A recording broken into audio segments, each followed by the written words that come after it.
Mindset empreendedor. Se você está passando aí e quer parar para ouvir uma palestrinha, falar um pouquinho sobre Mindset empreendedor, sobre o que o pessoal do governo, da academia, do mercado está fazendo em relação ao empreendedorismo em Brasília, chega mais, que a gente vai começar em 10 segundos. Ó.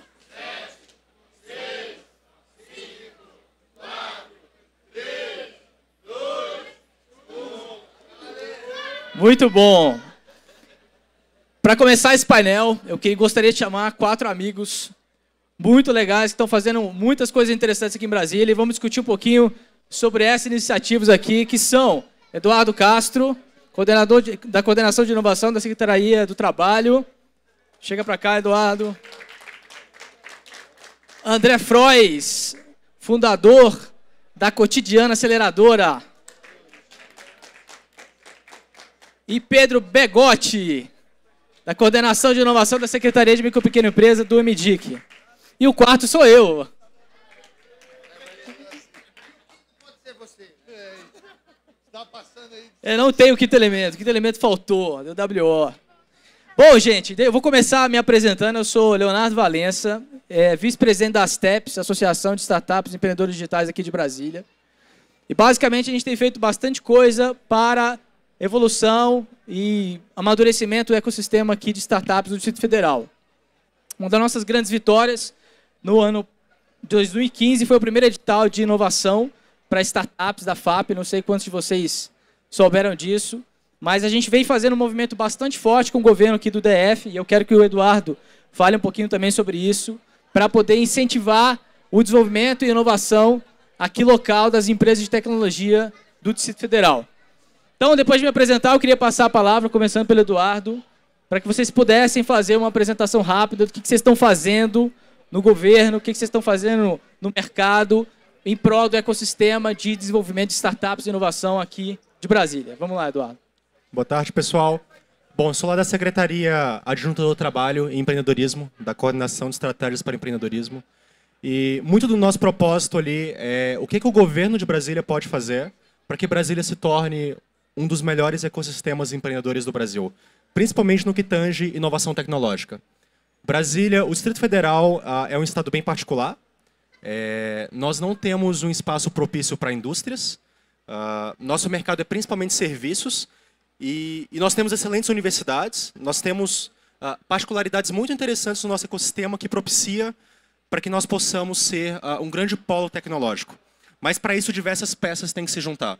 Seja governo federal, seja associações, seja iniciativa privada, seja academia, que infelizmente não pôde estar presente, o governo local, que vai trabalhar muito a parte de ambiente regulatório e diversas políticas públicas que podem ajudar a fomentar esse mercado, como nós lançamos duas edições do edital Startup Brasília, em que ao todo nós já investimos em torno de 8 milhões de reais em startups.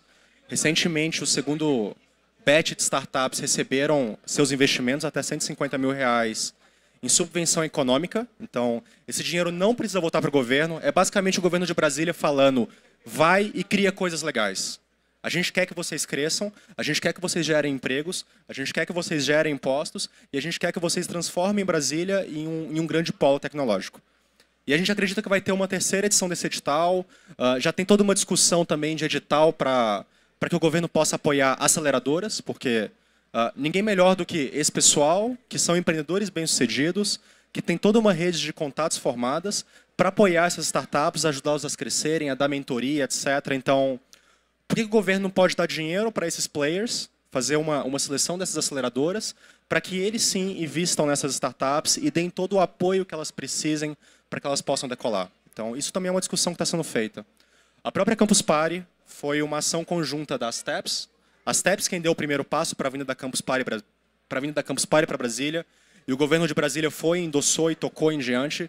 E o sucesso que está sendo esse evento é também uma das políticas públicas que nós estamos fazendo, porque a gente acredita que Brasília tem todo esse potencial. E acho que o sucesso que a gente está vendo aqui é reflexo disso. Palestras lotadas. Eu sou campuseiro de longa data. Eu já fui em 10 Campus Parties em São Paulo. Já fui em Recife também. E você não vê tanta palestra lotada em São Paulo como você vê em Brasília. Então, a própria campus dá esse feedback para a gente. A qualidade dos participantes do evento está excelente. Nós demos sold out com mais de um mês de antecedência. A área open tem hora que você não consegue andar aqui dentro. Então, Brasília está mostrando que quer e que pode. O que a gente precisa fazer agora é juntar todas essas peças para que a gente possa dar o suporte para que os empreendedores daqui precisam. Para que empreendedores como o pessoal da Zero Paper não precisem ir para São Paulo atrás de um ecossistema que os apoie. Atrás de mentoria, atrás de funcionários.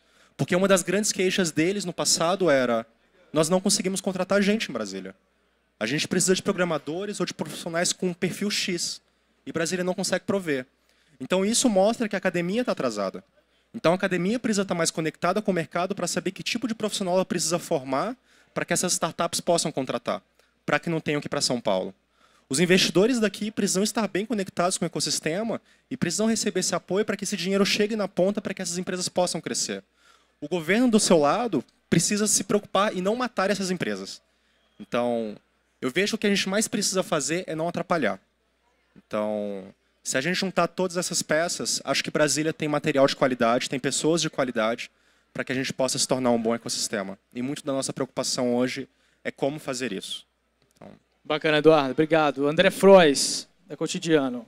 Valeu. Obrigado aí pela oportunidade, as TEPs, Secretaria do Trabalho. Acho que assim, o evento está muito, muito, muito bacana. Assim, você vê, como o Edu falou, a quantidade de gente envolvida com inovação, querendo entender o que está acontecendo, é muito bacana para a gente que está nesse mercado aí há tanto tempo, né? O Cotidiano tem 1 ano só. Parece as coisas têm outra velocidade, né? Então isso é muito gratificante. Como o Edu falou, acho que ninguém faz nada sozinho. A Cotidiano é uma aceleradora de startups, é quem dá esse suporte no início dos projetos que estão na sua fase inicial de aquisição de clientes, né? No início que os empreendedores estão fazendo suas primeiras vendas e precisam de um apoio para crescer, para escalar o seu negócio. Então, a Cotidiano, vendo uma necessidade, né, no edital do governo federal, Inovativa, que é um programa de seleção de startups. Em 2016, a gente viu que das 1.500 empresas selecionadas, tinham 9 do DF. A gente falou, pô, tem alguma coisa que está faltando aí, né? Então, a gente viu como uma oportunidade de estar desempenhando esse papel no ecossistema, juntando e conectando mais gente. Então, a gente está no 3º programa de aceleração. A gente recebeu aí mais de 500 projetos, né, nesse 1 ano, Brasil todo. A gente traz as empresas para Brasília, faz o movimento contrário, né? Então, a gente tem gente do Recife, Curitiba, Brasília, né, imerso aqui em 12 semanas de programa de aceleração nosso, recebendo mentoria, né, conectando com o mercado, recebendo feedback jurídico, marketing, enfim, todo o suporte para que essas empresas possam crescer mais rápido, né? Então, a gente já investiu em 23 projetos, a nossa meta aí de 70 projetos em 3 anos, né? Para que isso aconteça, né? Os primeiros projetos a gente fez o bootstrap, né? A gente financiou esse movimento do nosso próprio bolso. Agora a gente entra numa segunda etapa. A gente entrou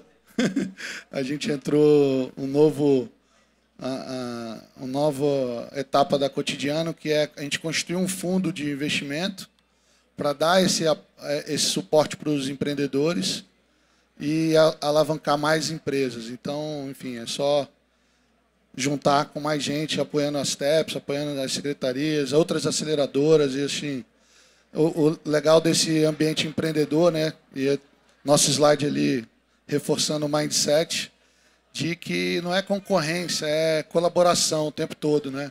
Então, quando a gente fala de outras aceleradoras, é mais gente trabalhando junto, né? Você vê o IESB junto com a NB, junto com o CEUB, estão colaborando também. As próprias secretarias, né? Trabalho, Secretaria de Educação, enfim, outras entes do SEBRAE, Ministério da Ciência e Tecnologia. Então, assim, todo mundo trabalhando no mesmo propósito. Acho que esse é o grande tchan aí dessa questão. E Brasília, você falou o seguinte, é o segundo maior mercado de tecnologia, é o setor público, né? Então, se tecnologia está permeando todos os negócios, a gente está no lugar certo, né? Economia limpa. Tem um monte de programador aqui nas fábricas de software espalhado aí, vendendo para o setor público, trabalhando no setor público, que podem estar criando projetos, criando empresas e moldando tudo isso aí. Parabéns, Jaju. Valeu, obrigado aí pela campus aí. Sucesso. Edu aqui representando a secretaria. Um abraço. Valeu. Obrigado, Leozinho. Valeu. Valeu. Pedro Begotti. Beleza, pessoal? Eu queria falar rapidamente, o Léo me perguntou agora há pouco, a gente ficou conversando bastante esses dias, e aí ele perguntou, Pedro, o que eu falo que você faz? O que eu falo? E aí, parafraseando um colega chamado Oswaldo Oliveira, um cara que eu gosto muito, ele diz o seguinte, eu faço o que eu posso. Às vezes até o que eu não posso, né? Às vezes até um pouquinho de subversão faz bem para a vida, né? Mas, especificamente lá na Secretaria Especial da Micro e Pequena Empresa, a gente tem 3 objetivos. Eu lá, pelo menos, como coordenador de inovação. O primeiro deles é abrir o governo. Hackear o governo de alguma forma para que a sociedade possa desenvolver o que quer desenvolver. E não só um monte de cabeça fechada dentro de uma sala fechada, achando que sabe o que é política pública e o que a sociedade quer. Então, um dos desafios que eu assumi lá quando eu cheguei há 5 meses é abrir as portas da secretaria para que a gente possa colocar metodologias que permitam que empreendedores venham para a secretaria dizer como as coisas deveriam estar acontecendo. Porque são os empreendedores que sentem o que está acontecendo lá na ponta, qual é a temperatura. A segunda coisa é lembrar que startup é muito massa. As TEPs, cotidiano. Mas nós temos uma porção de empreendedor tradicional que, se não aprender qual é o mindset empreendedor, espírito de gestão e principalmente as mudanças da economia digital, vão deixar de existir. Então, nossa principal função com esses caras é orientá-los para que eles entrem na nova economia, principalmente a nova economia digital, e não precisa ser um nativo digital, não precisa ser um desenvolvedor de aplicativo. O cara do pet shop, a moça do pet shop pode estar oferecendo serviço em ambiente digital e melhorando seu relacionamento com clientes, agendamento de tosa, banho e tosa, e ele não morre, né? Se ele entrar nessa economia, ele não vai morrer, ou pelo menos vai conseguir sobreviver por mais um tempo até a próxima onda que vier. E o terceiro passo é como é que a gente pode, como governo, querer falar sobre startup se a gente não sabe como é trabalhar como uma startup? Então a gente desenvolveu agora, lá no último mês, uma metodologia, um processo de trabalho, e a gente chamava antes de metodologia de inovação, mas inovação não é o fim. Inovação tem que ser um processo contínuo, né? Seu objetivo não é inovar. Inovando, você alcança um objetivo específico para a sociedade. E o nosso processo tem MVP, tem teste com usuários, tem imersão em entrevista, tem lá escutar o empreendedor para ver o que está acontecendo. Nós estamos com um projeto que já pegou essa metodologia do mês passado, já está sendo implementado, e o resultado é muito bom. E agora a gente combinou com a Secretaria do Trabalho aqui do GDF que os nossos MVPs poderão ser aqui. Em vez de desenvolver política pública em âmbito nacional e gastar uma fortuna do povo brasileiro para implementar algo que a gente não sabe se vai funcionar em plenitude, porque a gente não recorta, faz só o que é vital e testa aqui num ambiente super... não tão super controlado, porque o GDF é gigante, né? O Distrito Federal é gigante, mas que é um local que tem um range socioeconômico, né? Um alcance socioeconômico gigantesco, né? Uma diversidade, desde a maior renda per capita do país até a questão da maior favela. Então a gente tem uma amplitude para trabalhar em políticas públicas, testar, aprender, ver se aquilo funciona antes de gastar milhões, bilhões em políticas em âmbito nacional. Então é isso basicamente que a gente tem tentado fazer lá.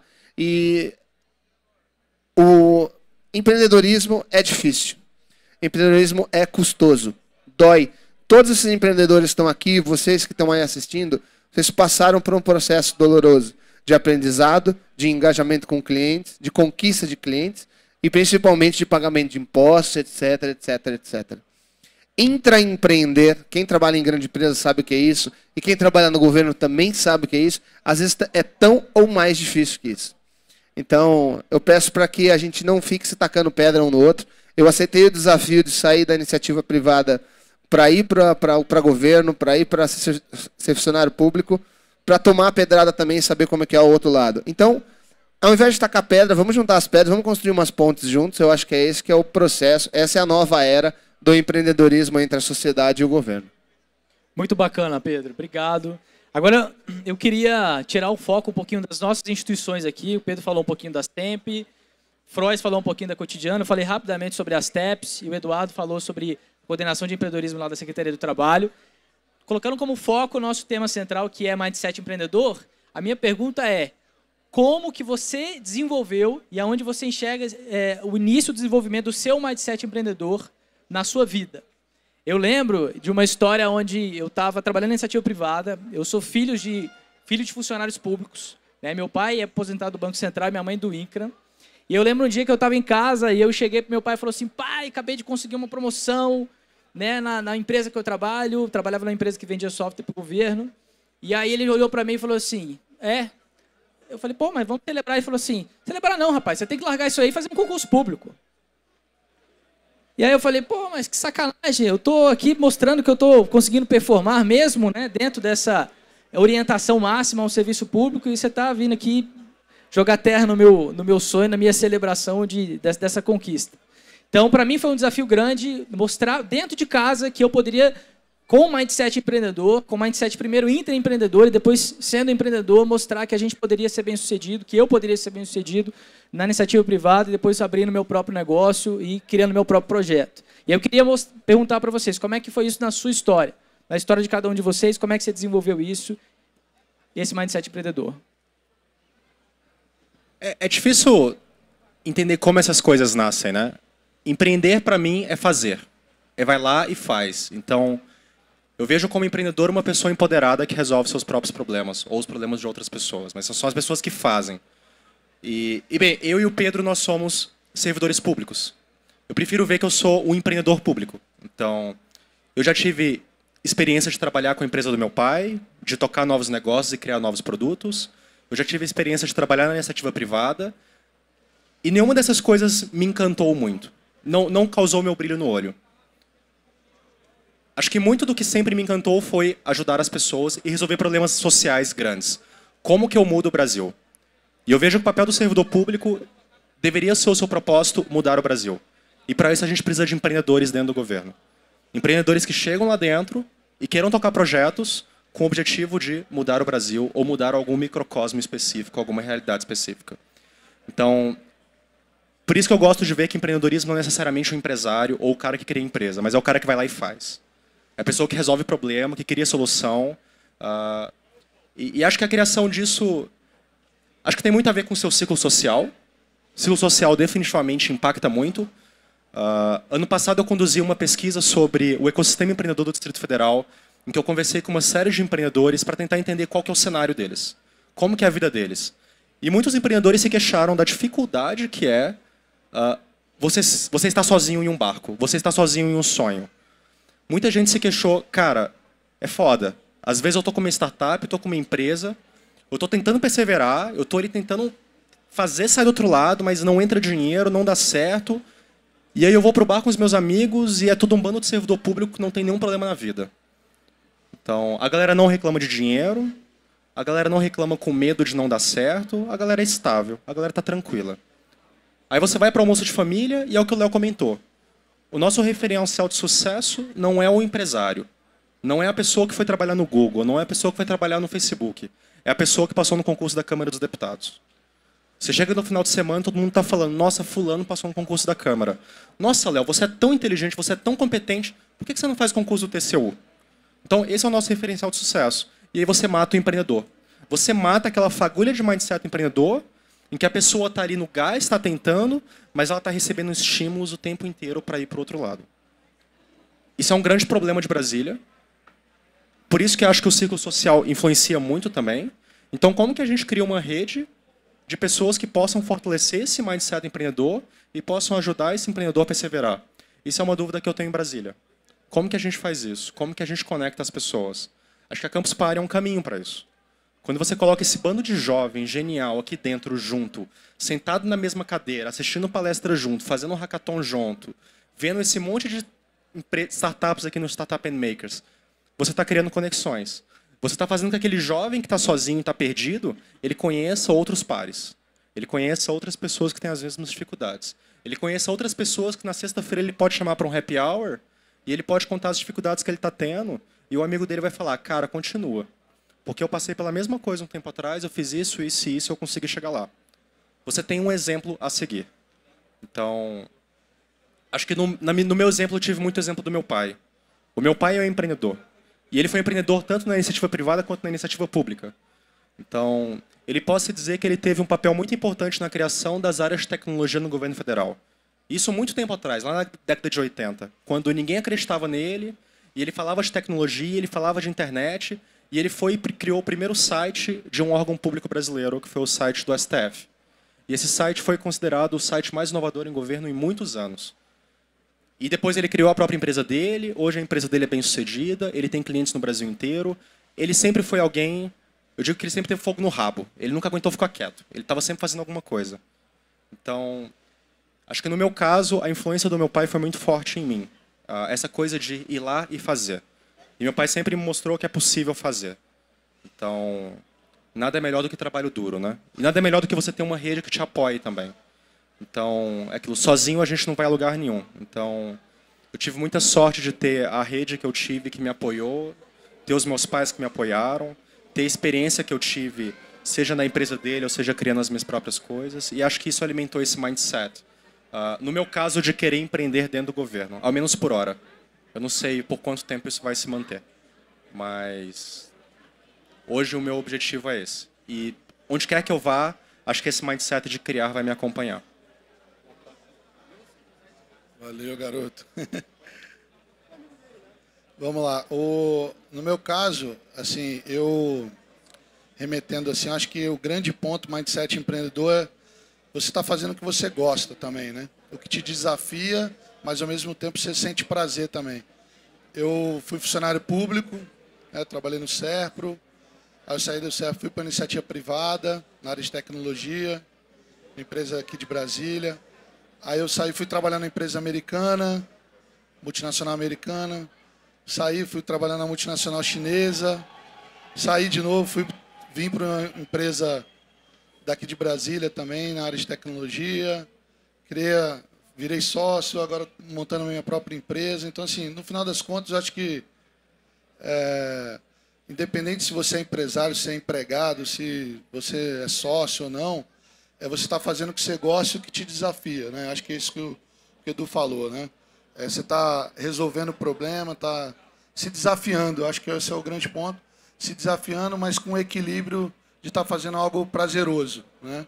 Equilibrando isso como um propósito maior, né? Então, acho que esse é o mindset que eu carrego e pode parecer um jargão, mas a ideia é essa. Quando você está insatisfeito, ficou muito tempo insatisfeito com aquela coisa, muda, está na hora de mudar, vai correr atrás do seu propósito. Eu acho que esse é um mindset que, desde o início, acho que a gente acaba... uma hora você desperta. Acho que aconteceu comigo quando eu quebrei um pouco esse status de... Já era um servidor público e fui para a iniciativa privada, saindo da zona de conforto. Eu acho que toda vez que eu saí da zona de conforto, alguém me falou assim, pô, você é maluco? Por que você está fazendo isso? Eu acho que toda vez que eu saio da zona de conforto, eu reforço que eu estou sendo um empreendedor também. É um pouco disso. Valeu. Se alguém falasse que você é louco, você está no caminho certo, né? Vai lá, Pedrão. Eu queria fazer uma pergunta para vocês.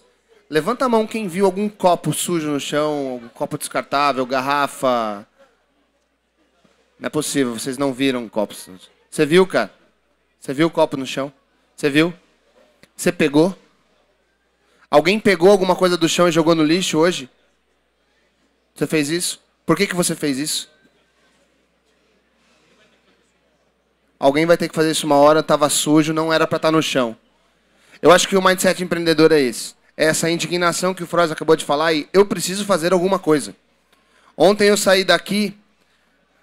Eu posso falar palavrão? Foda-se, né? Foda-se. Algum arrombado jogou uma bituca de cigarro lá na frente, aqui nessa seca de Brasília, e começou a pegar fogo lá na frente. Cara, como é que eu ia apagar um fogo lá na frente agora? Aí eu fui lá no tiozinho do pastel, que é muito gente boa, o pastel do caldo de cana, ele tinha um galão de água. Eu peguei o galão, só que na hora de jogar, eu me molhei inteiro. E eu tava indo pra casa, ia entrar no carro e tal. Mas quer saber? Que se foda. que é eu ficar molhado? Antes é um negócio que ia pegar fogo, daqui a pouco ia aumentar o fogo. Então, essa indignação de que tem que fazer alguma coisa é o que me moveu a vida inteira, sabe? Para fazer algum movimento na minha vida. E eu não trabalho só no governo. Eu faço outras coisas, né? Na minha vida. Inclusive, agora eu vou ser pai, então tem mais essa atividade na minha vida para fazer, o que está me deixando desesperado. Daqui 30 dias meu filho nasce.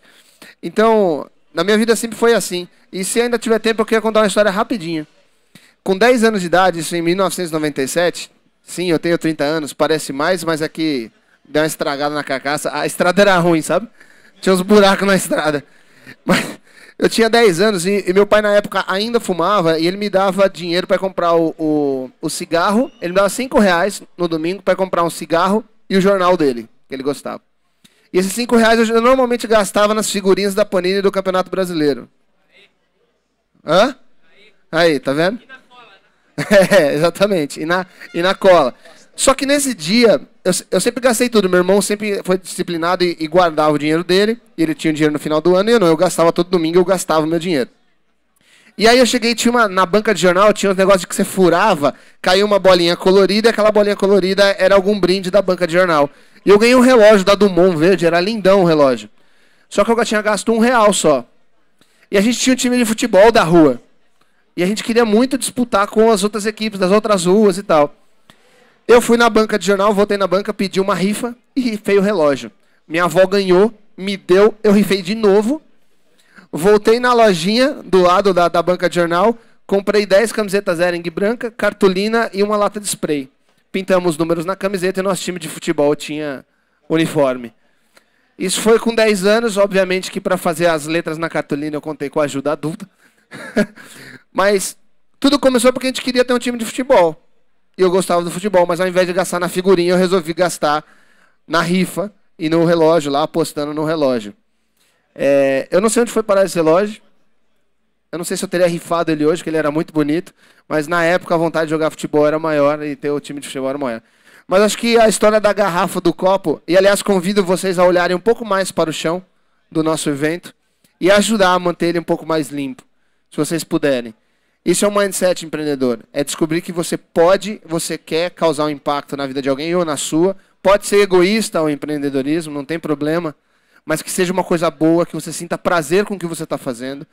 E empreendedorismo levanta a bunda da cadeira e faz, porra. É isso. Não interessa se é um CNPJ que você está abrindo, não é verdade? Não interessa, não precisa abrir empresa para ser empreendedor. Só levanta a bunda da cadeira e faz. Muito legal, Pedro. Eu queria só continuar nesse assunto perguntando uma coisa para você e para o Eduardo. Vocês são servidores públicos, né? E a gente sabe que existe, né, como o próprio Edu falou, um padrão, uma curva padrão de serviço público passou meus 3 anos de estágio de laboratório, que se dane, eu tenho estabilidade, né? Então vou fazer meu trabalho aqui e não me enche o saco. A pergunta é, eu vejo vocês como servidores fora da curva e como que vocês colocam o mindset empreendedor de vocês em ação no serviço público? Ontem eu estava conversando com você me contou histórias, em 5 minutos, histórias fantásticas de coisas que você fez no BB e está fazendo agora no MDIC também. Compartilhe uma delas aí com a gente. É que tem algumas que são proibidões, né? Não pode falar. Porque se descobrirem, alguém vai me mostrar uma normativa, uma lei, a porra de sei lá onde, vai me mandar embora de lá. Mas acho que uma delas é colocar esse pensamento da startup, sabe? De testar pequeno, de começar pequeno. Eu vou contar um caso do Banco do Brasil, da época que eu estava no Banco do Brasil ainda. A gente começou a formar um grupo, começou com 4 pessoas. Eu vou falar o nome do grupo chama ETO, significa Eu Te Odeio. Era em relação ao próprio banco, essa expressão, mas era aquela relação de amor e ódio que a gente tem com o nosso irmão, às vezes, sabe? Que a gente fala, te odeio, filho da puta, não sei o quê. Tal. Mas se alguém falar isso pro teu irmão, o pau come. Não é isso? Então era esse mesmo sentimento que aquelas 4 pessoas tinham. E o movimento cresceu muito rápido, era um movimento informal, era de baixo para cima, era distribuído, tinha gente de tudo quanto é área, e não tinha cargo. A gente combinava assim, quem está no grupo aqui para fazer discussão, você não tem cargo. Ah, mas eu sou o gerente de não sei onde, foda-se, aqui você é só o peão igual nós. Nós vamos falar o que a gente quiser, criticar as ações do banco, porque a gente acreditava que o banco deveria colocar o ser humano no centro do processo, e que deveria ser mais humano, que deveria melhorar a relação com o cliente, de que as coisas estavam meio de exploração. E a gente começou um movimento doido, assim, de fazer barulho. A gente falou, só que isso vai causar um problema, porque nós temos que trabalhar 8 horas. Ah, então beleza. 18 horas às 6 horas da tarde, a gente bate o ponto, encerra e a gente se junta na sala. Se alguém reclamar, fala, meu irmão, não estou trabalhando não, não me enche o saco. E a gente começou a desenvolver coisas, ideias. Aliás, o Caio estava aqui agora há pouco, que é um outro colega que está nesse movimento também. Começou a fazer coisas que o banco não nos pediu para fazer, mas que a gente achava que era importante que fosse feito. E existiam outros grupos ao mesmo tempo, fazendo movimento de negócios digitais, causando esse mesmo impacto. Até que um dia um colega do grupo, aliás, vários indignados demais com a situação, resolveram empreender e saíram, pediram demissão e tal. Um desses caras foi embora para o Canadá. Ele falou, cara, quer saber? A gente precisa impactar a alta cúpula do banco. O que a gente pode fazer? Eu falei, sei lá, cara. Não tenho contato com esse cara, não. Ele falou, eu sei o que eu vou fazer. Ele entrou no site, pegou o e-mail do presidente do banco, do Paulo Caffarelli, e mandou um e-mail assim, falou assim, vocês estão trabalhando no discurso de que tem que mudar, de que o Banco do Brasil está se renovando, não sei o quê. Vocês querem mudar de verdade? Começa pela cultura organizacional. Começa de dentro para fora. E aí sim a gente vai impactar verdadeiramente as pessoas, e não só no discurso, não só na publicidade. E tem um grupo, chefe, aqui dentro do banco, que está fazendo um movimento assim, é esse grupo aqui. Pum. Ele falou, cara, ele pode fazer duas coisas. Ele pode cagar pro meu e-mail e não querer falar com a gente, ou ele pode se interessar. E foi exatamente o que o presidente Caffarelli fez na época. No dia seguinte, chamou o grupo para conversar, e ele perguntou no final, ele falou, o que vocês querem? O que esses moleques querem? Falei, cara, quero uma carteirada do bem. A gente botou o crachá dele no slide assim, ó, com a foto dele, falando, a gente quer uma carteirada do bem, que você autorize a gente fazer as coisas que a gente quer fazer. Mas saiba que tem bom senso. A gente está colocando bom senso. É o que a gente acredita ser bom para o banco, para os funcionários e para os clientes, para a sociedade. E ninguém vai fazer uma loucura aqui para acabar com a imagem do banco. Ele falou, então tá dado, pode fazer. E o grupo só cresceu e hoje tem centenas de pessoas de N locais do Banco do Brasil, não só aqui de Brasília, mas tem gente que estava em agência, né? Tinha um colega que acabou de vir para Brasília, lá em BH, tem gente no Paraná, que está se envolvendo, que está conseguindo dar ideia para o banco desenvolver solução, melhorar serviço, por meio de intraempreendedorismo. Então, esse é um dos movimentos legais assim, que eu me orgulho muito de ter feito parte. Edu? Tem uma coisa muito doida em governo. Acho que talvez o Banco do Brasil não tenha tanto isso, mas a administração pública direta, a gente tem alguns princípios que nos regem. Um dos princípios é o princípio da legalidade. O servidor público só pode fazer aquilo que a lei expressamente permite. Ou seja, inovar no governo é um crime. Se eu estou fazendo algo que a lei não permite, mesmo que seja para solucionar um problema, mesmo que seja para, enfim, melhorar a nossa vida, eu estou cometendo um crime. Então, isso é algo muito doido, né? A cultura organizacional inteira é contra a inovação. É contra você tentar fazer algo a mais. Quantas vezes eu não ouvi no serviço público de, cara, fica quieto. Para de procurar problema. Para de procurar coisa para fazer. Fica quieto na sua mesa e eu espero te dar uma ordem. E eu estava querendo resolver problema, eu estava querendo criar coisa, eu estava querendo ajudar.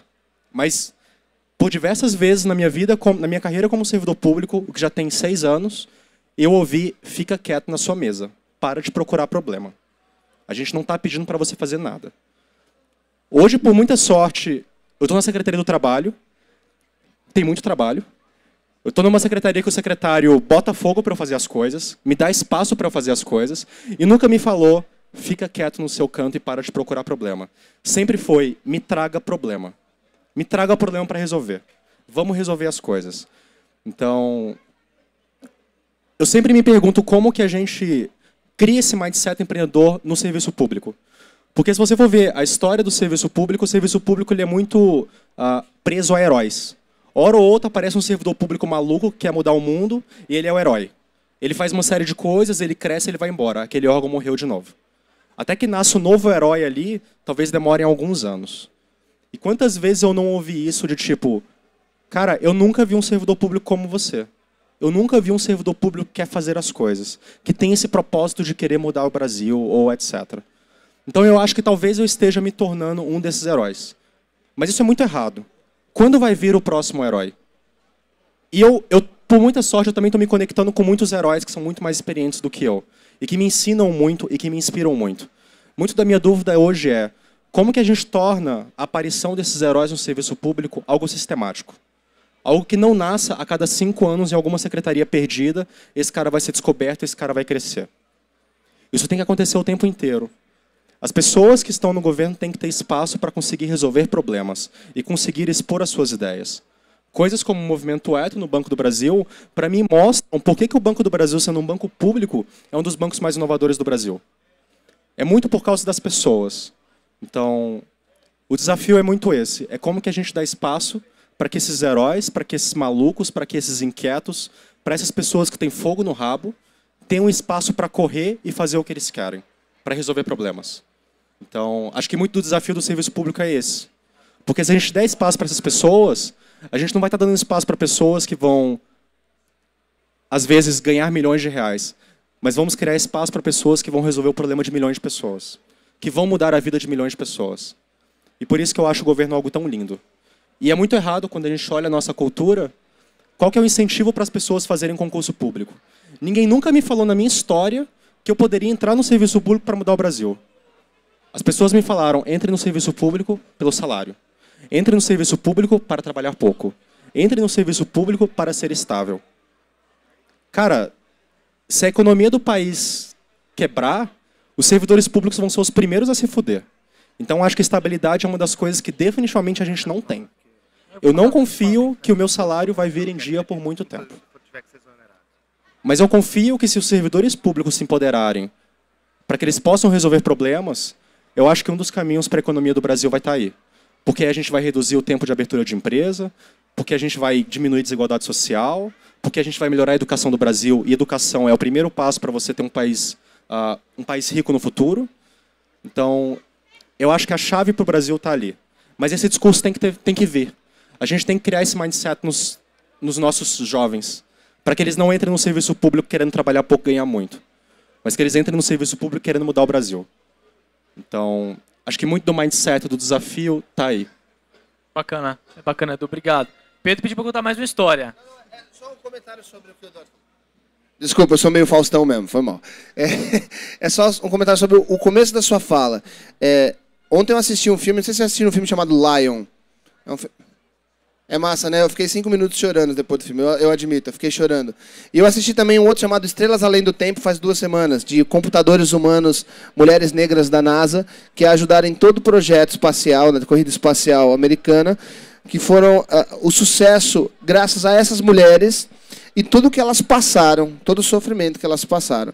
Então, quando eu vejo histórias reais assim de pessoas que sofreram, eu sempre viro para minha mulher e falo assim, eu estou disposto a morrer pelo que eu acredito. Se essas pessoas estavam dispostas a morrer, não só pelo que elas acreditavam, mas para defender toda uma classe de pessoas, um grupo de pessoas, eu não vou estar disposto a, inclusive, ser exonerado por fazer algo que eu quero.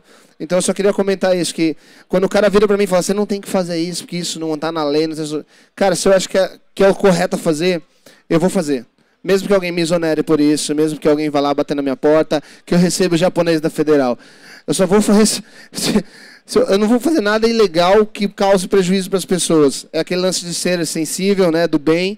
Se eu tiver com bom senso, eu vou fazer, mesmo que eu tenha que correr o risco de ser exonerado por isso. Muito legal, Pedro. Obrigado por compartilhar.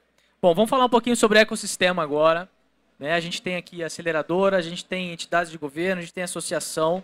E eu queria perguntar para vocês o seguinte, Brasília é conhecido pelo serviço público, Brasília tem uma indústria muito quieta ainda, muito tímida em relação a outros estados. Por exemplo, Goiás tem uma indústria muito mais forte, né, que Brasília. E aí eu queria perguntar para vocês, rapidamente, porque a gente só tem 10 minutos, como o nosso amigo ali acabou de compartilhar comigo, como que a gente desenvolve massa crítica em termos de desenvolvimento tecnológico e inovação aqui em Brasília? O que as instituições que a gente representa, eu queria começar pelo FROS, o que as instituições que a gente representa já estão fazendo para poder desenvolver massa crítica e mudar essa estatística em relação à indústria, em relação ao desenvolvimento de tecnologia e inovação aqui do nosso estado? Eu acho que é o que o Edu falou, é educação, né? Então, assim, formação das equipes, quando a gente fala de startup, né, trazendo já para o modo prático aqui da criação das empresas, esse jeito diferente de resolver problema, mais rápido, a gente vive muito a questão de times. Ter o hacker, ter a massa crítica de desenvolvimento, ter o hipster, o hustler, o clássico lá dos 3 pilares da startup. Esses meninos precisam ser formados.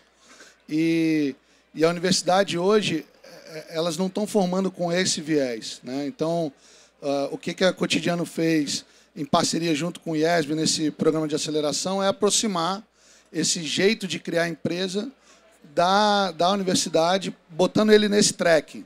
Ele assim, não é, você quer fazer engenharia, você quer fazer matemática, não, você quer... Qual o seu propósito? Você gosta de trabalhar com o quê? Você tem que tipo de perfil? Isso aí você vai aprender o detalhe lá, o caminho no futuro. Então, são competências que você precisa para profissões que ainda nem estão definidas. Então, é experimentar, é propiciar esses jovens a terem essa experiência de criar empresa, falhar e criar outra, falhar, criar outra. Então, assim, é a reciclagem do talento. Acho que esse que é o grande ponto, né? O cara... hoje no Brasil, aquele cara fechou uma empresa, ele é um fracassado. Não, puta, ele já tentou. Ele já está muito mais perto do sucesso do que o cara que ainda não fez nenhuma. Então, acho que esse é o mindset que a gente tem que despertar, e eu acho que é dentro das universidades, dentro de um programa de estágio, né, dentro lá quando o menino está entendendo qual é a vocação dele, ainda no ensino médio, né? Então, está criando um programa de estágios para startups, né? A gente fez um programa agora que é o Hacker in Residence, né? O menino desenvolvedor júnior vem trabalhar numa startup aí, voluntário, né? Startups recrutando. Então, acho que é desse tipo de iniciativa, né? Então, é isso que a Cotidiano acredita, é isso que a gente está se misturando aí dentro da veia de educação, formação dos times. Bacana. Edu. Acho que é isso que o Frost falou. Tudo nasce ali na educação. Nasce desde a escola. Talvez pensarmos em ensinar programação para as nossas crianças. E nisso eu não estou falando de você criar programadores, mas estou falando de você criar pessoas empoderadas digitais e que entendam o poder da tecnologia, porque programadores por si só não vão mudar o mundo. Mas o médico que entende como a tecnologia funciona, entende o potencial de Big Data, entende o potencial de Machine Learning e talvez sabe fazer aquilo e vai aplicar aquilo nas pesquisas dele sobre saúde, ele vai mudar o mundo. Então, por isso que eu acho que é de extrema importância a gente discutir sobre como ensinar tecnologia, ensinar empreendedorismo, ensinar programação desde a escola. Talvez desde o ensino fundamental. Porque aí você vai criar todo o mindset de fazedor nessas crianças. Você vai ensinar para essa criança como que ela se torna de fato um empoderado digital. Porque ser empoderado digital não é saber usar o celular. Não é saber usar o Facebook. É como que você controla todo aquele potencial da tecnologia. E nisso, a gente vai chegar no mercado de trabalho em Brasília ou no Brasil propício para dar mão de obra ou para criar as empresas que a gente precisa para ser inovador e grande. Legal. Você quer falar antes? Quer que eu te entreviste? Eu vou falar com a visão da Secretaria, porque existem duas correntes muito fortes dentro do governo federal a respeito de compras públicas, por exemplo, e eu acho que isso impacta... Olha lá, fotinho, pausa para fotinho. E isso impacta muito no setor de tecnologia, principalmente aqui em Brasília, né? Acho que foi o Frost que comentou sobre a indústria tecnológica para governo. Existe uma corrente forte dentro do governo federal de que as compras deveriam ser todas centralizadas, e a gente teria que comprar tudo unificado, inclusive para municípios. Então, se município, estado e governo federal precisa de alguma solução, vamos fazer uma compra só e vai para todo mundo. Como secretaria da Micro e Pequena Empresa, eu devo dizer que eu não acredito nesse movimento, porque torna o sistema todo dependente de uma grande indústria, tá? De uma grande empresa de tecnologia, e eu não sei se isso é saudável, não sei, eu não fiz a minha análise tão completa assim. Eu acho que estimular a economia local, estimular essas startups locais, estimular novos negócios de tecnologia que estão sendo oxigenados pela academia, que gera muito conteúdo novo. A gente tem acreditado muito nisso. A nossa bandeira ela ainda é menor que essa outra corrente, mas a gente está lá batendo, dando soco em ponto de faca para tentar esse movimento. E como governo federal, o que a gente tenta fazer é gerenciar ecossistema de alguma forma ou melhorar o ecossistema, o ambiente de negócio. Vocês estão mais na ponta, a Secretaria do Trabalho está mais na ponta, e a gente tentando olhar um pouco mais macro e como é que isso está acontecendo no país todo. Eu acho que o principal ponto é destravar e tentar tirar do ponto de vista de compras públicas, especialmente, esse lance de que nós temos que fazer tudo centralizado e comprar do grandão, porque isso torna o sistema todo muito dependente. Isso não é saudável. Bacana. Bom, para a gente encerrar e falando um pouquinho também como associação, quando a gente começou as TEPs em 2012, né, quando as TEPs surgiu, pouquíssimamente a gente falava sobre startup, esse negócio era muito novo ainda, qualquer tipo de assunto que envolvia inovação tecnológica era mais Vale do Silício ou no máximo São Paulo, quando a gente estava falando do cenário nacional. Então a gente veio, na verdade, desde 2002, trabalhando o seguinte: como é que a gente pode estabelecer aqui o ecossistema e contribuir em favor da evolução do ecossistema de startups do Distrito Federal. 2 ganhos importantíssimos, como o Edu já falou, e eu falei no início do nosso painel, foram o edital de startups, né, que a FAP já está no 2º ano rodando a partir de agora de 2016. Eu acho que esse ano, agosto, se não me engano, em julho ou agosto, eles vão rodar a 3ª edição do edital de startups. E, obviamente, a Campus Party, né, que eu lembro quando o Hugo, né, que é o nosso presidente da associação, foi tomar café com o Francesco e ele falou: Francesco, o que a gente precisa fazer para poder trazer a Campus Party para Brasília? E aí ele, com aquele sotaque italiano puxado dele, falou assim: olha, não precisa da ajuda do governo. E aí deu uma cartilha, né, com os passos que a gente precisava seguir. A gente foi até a Secretaria do Trabalho, o Jaju foi o cara que ajudou a gente a ir até o governador Rodrigo Hollenberg e dar os passos estratégicos que a gente precisava para não só captar recursos, mas efetivamente viabilizar a Campus Party. É uma enorme vitória. Eu acho, e aí já concluindo no nosso painel, que nosso grande fator de sucesso é, em primeiro lugar, reter os talentos que a gente tem locais. Né? O Jaju sempre fala do caso da Zero Paper, né? Pô, o cara cresceu, pum, foi para São Paulo, porque aqui não tinha mais infra, não tinha mais ecossistema, enfim, completo para ele poder desenvolver a jornada de empreendedorismo dele, foi comprado e foi para São Paulo.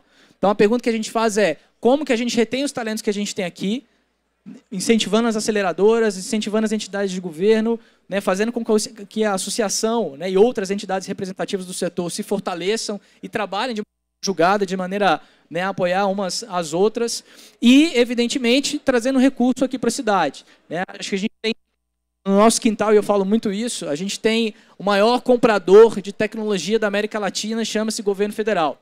E como o Pedro falou, o governo federal, nas grandes compras, se você entrar no Comprasnet, o governo é reconhecidamente comprador de grandes tecnologias, de grandes players. Então, você vai ver IBM, Microsoft, Oracle, enfim, as grandes multinacionais faturando horrores com o governo.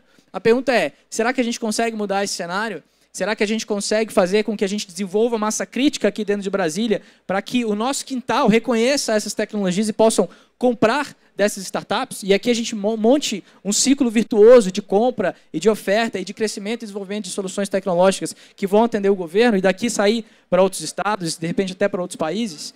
Essa é a pergunta que a gente está tentando responder. E, nesse sentido, eu gostaria de agradecer a presença do Pedro, representando a SEMPA, e gostaria de agradecer a presença do Frost, fundador do Cotidiano, e do Edu, da Coordenação de Empreendedorismo da Secretaria do Trabalho, e falar que esses são os atores aqui que estão trabalhando em prol do ecossistema, estão trabalhando para que a gente possa ter nos próximos 2, 5, 10 anos grandes notícias aí dentro da nossa cidade para fazer com que a gente possa celebrar com exits, vendas de grandes empresas, conquistas de grandes clientes de fora de Brasília para as nossas startups locais aqui e favorecer o amadurecimento do ecossistema. Muito obrigado.